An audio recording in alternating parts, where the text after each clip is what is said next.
I just dropped my daughter off at school, and I think it's so funny because parents are so like judgmental and like they make little slick comments, and it never really bothered me. But I dressed my daughter like really cute for school. Like this is really the only place she goes, so like I'm dressing her nice because why wouldn't I? And a few times some of the parents have made like comments. Like one mom came in and my daughter was wearing like a really cute outfit, and she said like I didn't know it was a fashion show today, and I was like, in my head I'm like, girl, it's a fashion show every day because my kid is adorable. I'm just gonna play in some outfits that I've sent her to school in, and yeah, granted, like she's in preschool and it doesn't matter, oh, my earrings falling off, but why wouldn't I dress her to the nines all the time? Like I don't care if I look a mess and wear the same yoga pants every single day, but my daughter's gonna be dressed nice, and I don't see why it's a problem. And another mom was like, yeah, once you have more than one kid, like you don't have the energy to do that. And I'm like, maybe you don't have the energy to do that, but I do. Oh, I love this energy. Dressing your daughter up in her cutest outfits for school, why not make every day a mini fashion show? Those little comments from other parents, just background noise. It's like, hey, just because you got 1, 2, or 10 kids doesn't mean we can't put in a little extra effort if it brings us and them joy. Your kid's rocking those outfits, and you're right there cheering her on. Fashion show every day indeed. Okay, so like 3 months ago, I found out that my boyfriend was cheating on me, and the way I found out was the girl he was cheating on, one of the girls that actually reached out to me. And when I found this out, I was going on a work trip to the south of France for like a week, and then I had trips back to back, and I wasn't gonna be back home for 6 weeks. So for a couple of days, we were just like messaging back and forth and finding out all these details. Like we would be with him in the same days. Like he was a fucking dirty dog. I'm telling y'all, this man was a goddamn.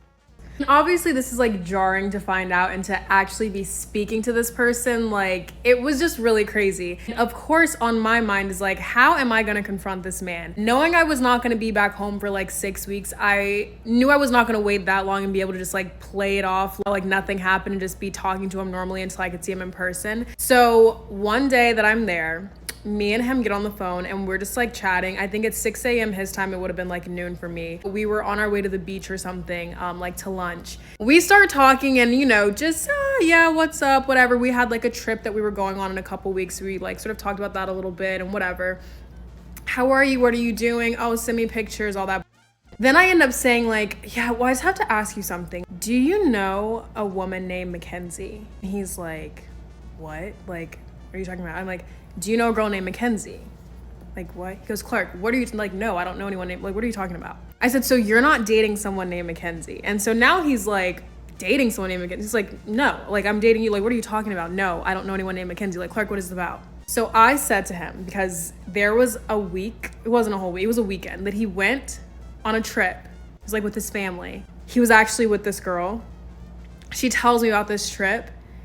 And when I bring it up to him, I'm like, so you weren't at the beach with Mackenzie April 2nd through the 4th?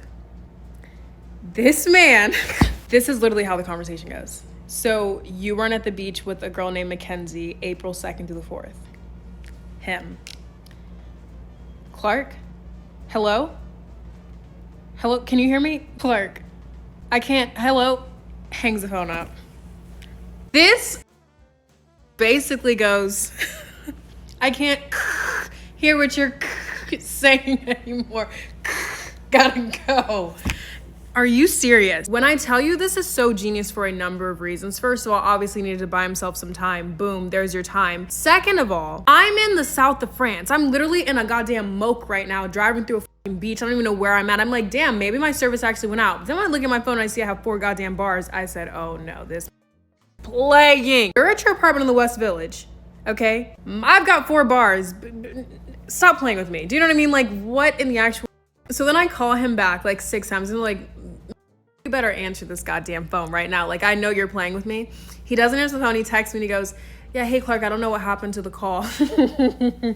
He goes, I don't know what happened to the call. And like, can you text me what you were saying? I didn't understand what you were talking about. Like, can you just text me what you were trying to say? Y'all. The rest of the story is even crazier, but I ended up sending him a picture of her photo dump from Instagram where she had like his arm in it, and sent it to him. And this goes on to, he waits 6 hours before he responds to her, so he reads it. 6 hour response. 6 hours! The best this man could come up with after hanging up the phone, acting like the goddamn call dropped, acting like he was in Baghdad when he was in West Village, hangs up the phone, waits 6 hours to respond to my text message of this fucking photo dump picture, and then says to me, so now you're stalking my Instagram? If you must know, my boys dropped out of the trip that, mind you, was a family trip, and he was literally texting me pictures of him with his family, what, like his siblings and his parents on the goddamn trip while it was happening, while he was really with this. If you must know, if my prying nose must know, bitch. He said, my boys dropped out of the trip and she stepped up to go. She stepped up to go on the romantic beach getaway that he was going on with his boys.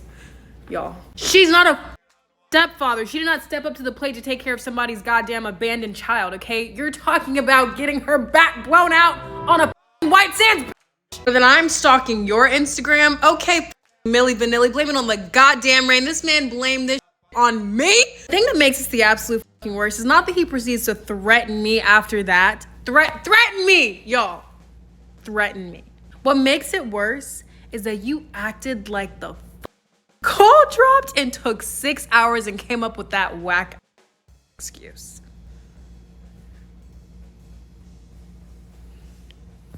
Disgraceful. I can't. Oh, this guy really tried it. I mean, the disappearing call trick, classic.